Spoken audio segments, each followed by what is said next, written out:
ازيكم يا جماعة عاملين ايه الأخبار؟ يا رب تكونوا بخير. معاكم حنان من كودكس. الفترة الأخيرة طبعا ظهر ترمينولوجي جديد مع ظهور الحاجات الكتير اللي عمالة تظهر بسبب الاي اي. هو الوايب كود، وناس كتير بتتكلم عنه، وقد ان الناس مثلا اللي ما عندهاش اكسبيرينس او حتى الديفلوبرز الجونيورز ممكن يبتدوا يبقوا فايب كودرز. طب خلينا الأول نقول يعني ايه فايب كودرز قبل ايه ما نتطرق لايه لباقي التفاصيل. الفايب كودنج هي طريقة جديدة بتعتمد على ان الاي اي هو اللي بيكتب الكود، آه، زي مثلا جي بي تي او كيرسور او يعني اي ايجنت او لارج لانجوج موديل. انت تبعت له البرومبت وهو اللي بيكتب الكود. وكأن يعني ايه، يعني الاي اي هو اللي بقى يعني انت كأنك بقيت المدير، والاي اي هو اللي بينفذ الكود، انت بتشرف عليه.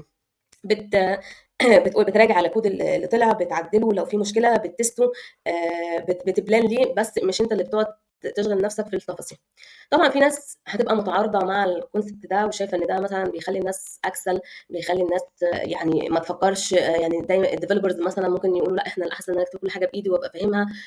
الناس مثلا اللي هي مش كودرز هيبقوا شايفين ان دي حاجه مفيده ليهم جدا، ان تخليهم يبنوا حاجات بشكل اسرع ويتستوا الماركت ببرودكتس او برودكتس تفيدهم، من غير ما يبقى عنده كل النولج الكبيره او يقعد شهور وسنين عشان يبني حاجه.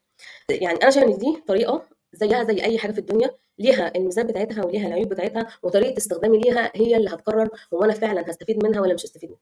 من ضمن الحاجات اللي ممكن يعملها الفايب كودنج ان يعلي البرودكتيفيتي بتاعتي مثلا ل 3 او 5 او 4 اكس. يعني انا ابقى مثلا، يعني لو انا بعمل تاسك في يوم، التاسك دي ممكن تتعمل في ساعه. لو انا عندي السبرنت بتاعتي ممكن اخلصها كلها في 3 ايام يومين بكل التاسكات اللي فيها. طب ازاي ممكن اعمل ده بطريقه تساعدني ما تضرنيش وتساعد فعلا الشركه اللي انا فيها؟ في يعني 3 حاجات مهمين جدا. اول حاجه ان انا اكون دقيق، تاني حاجه ان انا اكون منظم، تالت حاجه ان انا اكون صبور. خلينا نبدا ناخد ستيب ورا واحكي لكم كده الديفلوبر يومه بيبقى عامل ازاي، او يعني في اي بروجكت او في اي سبرنت لو هو شغال في سبرنت اللي بيحصل. خلينا نبتدي من اول خالص، ان في كاستمر عايز حاجه، او لو انا في البرودكت مانجر نفسه يعمل فيتشر، فانا بيبقى عندي في بروبلم معين عايزين نحلها.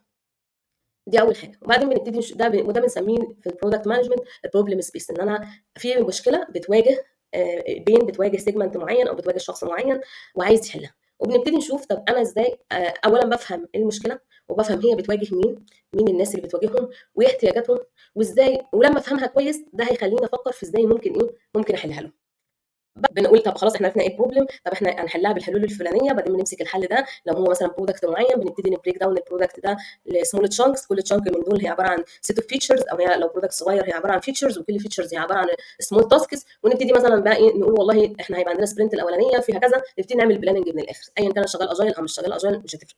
في البلاننج بناخد التكنيكال ديسيجنز، انا الاركتشر هيبقى شكله عامل ازاي، انا همشي كده يمين ولا شمال. وساعات بيبقى في اصلا قبل ليفل البلاننج على مستوى السبرنت يبقى في بلاننج اعلى على مستوى الاركتشر ديسيجنز، على مستوى البرودكت كله هيبقى عامل ازاي والكلام. بعدين بقينا بندخل نديفلوب، وبعدين ما بندخل نديفلوب بنتست، وبعدين بنديبلوي، وبنتست لو في مشكله بنصلح المشكله، وبعدين بنديبلوي. لما ندخل نديفلوب احنا بنديفلوب على مستوى التاسكس اللي احنا عملنا لها بريك داون في الايه، في البلان.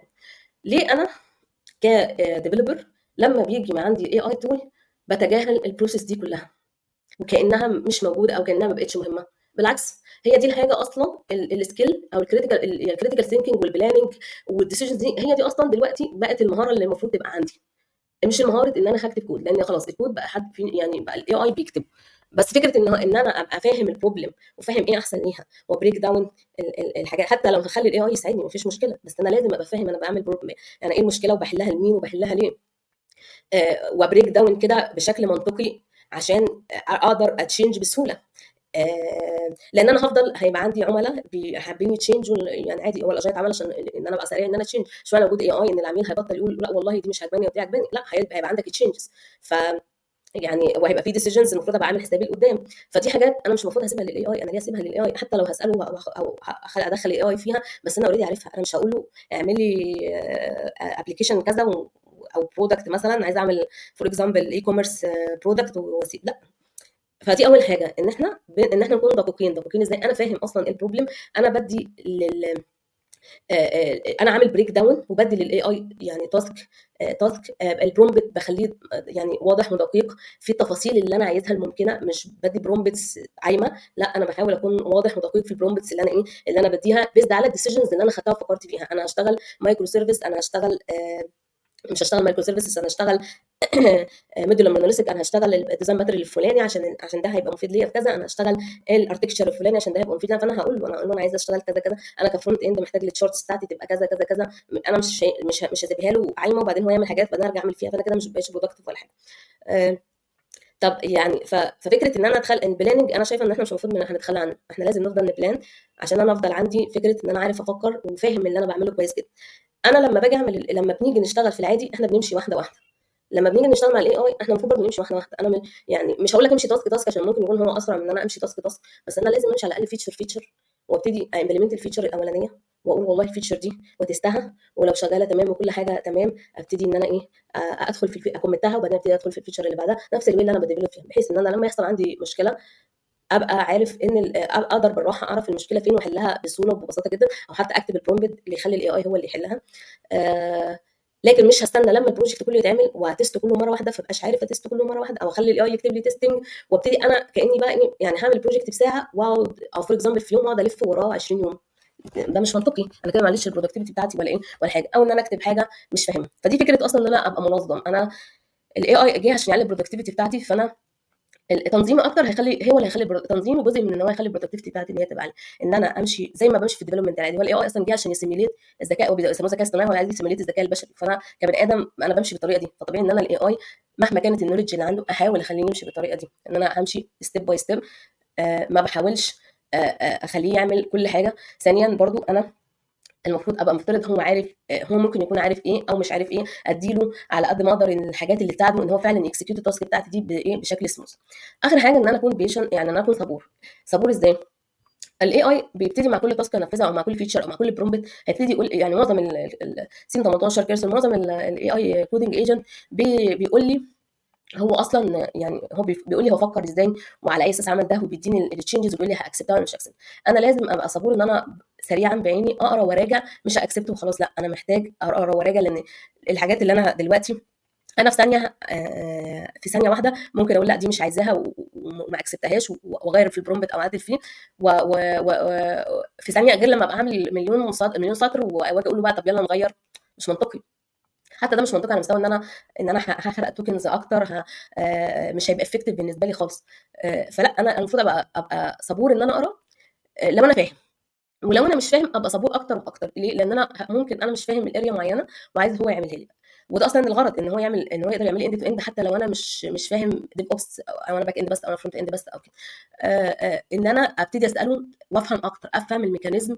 مش لازم ابقى عارف السنتكس لان خلاص هو بقى عارف السنتكس، بس افهم الكونسيبت، افهم الفرونت اند. يعني انا اصلا مثلا باك اند ممكن ما اكونش فاهم فرونت اند، فهو بيكتب لي رياكت وبياخد شويه ديسيجنز معايا، فبدا يعمل حاجات فانا ابتدي افهم منه ليه عملت دي كذا، ليه مش كذا، ليه استخدمنا كذا. يعني ابتدي كده ابتدي اسال الايجنت اللي انا بستخدمه ليه ده، ليه مش ده، انه يشرح لي اكتر، انه يفهمني اكتر.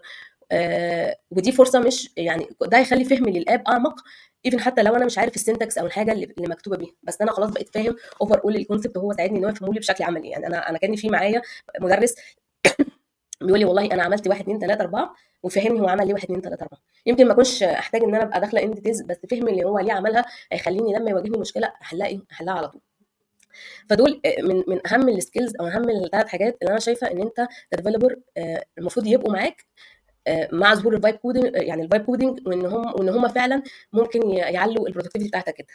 ان شاء الله في الفيديوز اللي جايه ممكن نتكلم اكتر عن بشكل ايه اعمق وباكزامبلز ازاي اصلا انا بعمل ده، سواء بقى للديفلوبرز او حتى مش للديفلوبر. طب لو انا مش ديفلوبر وما تعرضتش لده، ازاي ما اقعش في فخ ان الحاجه تبقى يبقى عندي برنامج مش عارف اعمله مينتيننس او مش عارف اتصرف معاه ازاي. ان شاء الله الفيديوز اللي جايه نتكلم اكتر عن كل التوبكس دي. قولوا لنا ايه رايكم في الفايب كودنج، قولوا لنا لو حابين اكتر نتكلم، او ايه التوبكس الثانيه اللي حابين احنا نتكلم عنها. ولو عجبكم الفيديو اعملوا شير وسبسكرايب، وقولوا لنا حابين تعرفوا ايه تاني جديد يعني. شكرا لكم كلكم، مع السلامه.